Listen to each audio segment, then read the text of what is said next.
გუშინ ლაბორატორია 1918 მშვიდობიანი მანიფესტაცია თსუ-ს პირველი კორპუსიდან დაიწყო. მოგვიანებით მცველობა მარჯანიშვილის და რუსთაველის ქუჩების მიმართულებით გადაინაცვლა. აქციის მონაწილეებს საპატრულო პოლიციის თანამშრომლები გზის სავალი ნაწილის გათავისუფლებისკენ მოუწოდებდნენ. რუსთაველის მეტროს მიმდებარე ტერიტორიაზე ძალოვანებმა აქციის ორგანიზატორების დაკავება დაიწყეს. დაკავებულთა შორის აღმოჩნდა 3 ჟურნალისტი.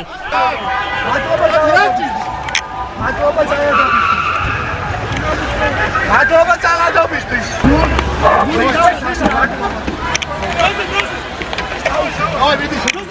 ბათუმელის სტუდენტები მომხდარს პოლიციის მიერ მშვიდობიანი აქციის დარბევად აფასებენ. გოჩა სურგულაძე იმედოვნებს, რომ ღარიბაშვილის შეფასება ფორმალური იყო და დარბევაში მონაწილეები დაისჯებიან.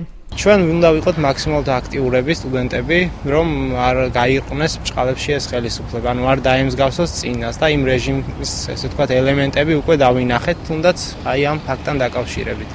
სამოქალაქო აქტივობაზეა დამოკიდებული ეს პირდაპირ.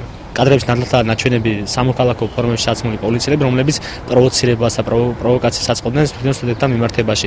მინისტრის პასუხი იყო წინა დღეს, რომ თელიამ გალახა საიას წარმომადგენელი და მუნდირს იცავდა, დღეს თქვა, რომ ადეკვატურად მოიქცა. მე იმედი მაქვს, ეს მხოლოდ ჟურნალისტებთან ინტერვიუ იქნება და შიგნით საქმეს მოაწესრიგებს და როგორც დემოკრატიულ საქართველოს ჭირდება, ისე გააკეთებს შინაგან საქმეთა სამინისტრო. ახლა სხვა პოლიტიკური მდგომარეობაა და არავინ შეეგუება ამ შეცდომებს, აცხადებს საჭარისო უმაღლესი საბჭოს წევრი გია მასალკინი. იგი თვლის, რომ გავრცელებული კადრების მიხედვით ძალის გადაჭარბებაზე საუბარი რთულია, თუმცა აქვე ამბობს, რომ ღარიბაშვილის ადგილას 1 მაისის აქციის შედეგებს მძიმედ შეაფასებდა. ვცდილობ იყო მაქსიმალურად გულწრფელი.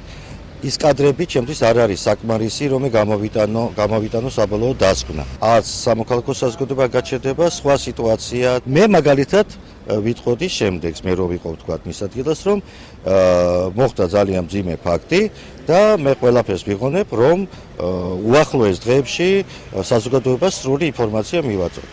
საიას ბათუმის ფილიალის ხელმძღვანელი გია ქარცივაძე კადრების საფუძველზე ჟურნალისტების შევიწროებაზე საუბრობს. იურისტი ფიქრობს, რომ ფაქტ სამართლებრივი შეფასება პროკურატურამ უნდა მისცეს, რადგან შინაგან საქმეთა სამინისტრო დარბევის ინიციატორი თვითონაა. ცალსახად იმის თქმა შეიძლება, რომ აღნიშნულ აქციაზე დადასტურდა ის ფაქტი, რომ სამართალდამცავი ორგანოები ჟურნალისტებს ხელს უშლიდნენ ჟურნალისტური საქმიანობის განხორციელებაში. აღნიშნულ ფაქტებზე რეაქცია უნდა ქონდეს პროკურატურას, შინაგან საქმეთა სამინისტროს რა რეაქცია უნდა ქონდეს, მათ გამოიყენეს ძალა და მათ როგორ ექნებათ ადეკვატური რეაქცია. საპარლამენტო უმრავლესობის წევრი კობა დავითაშვილი შინაგან საქმეთა მინისტრი ირაკლი ღარიბაშვილს შერჩევით სამართალში დებს ბრალს. ღარიბაშვილი კი აცხადებს, რომ სამწუხაროა ჟურნალისტების ამ ინციდენტში მოყოლა და თვლის, რომ პოლიცია ვერ გაარკვევდა ვინ იყო ჟურნალისტი და ვინ არა.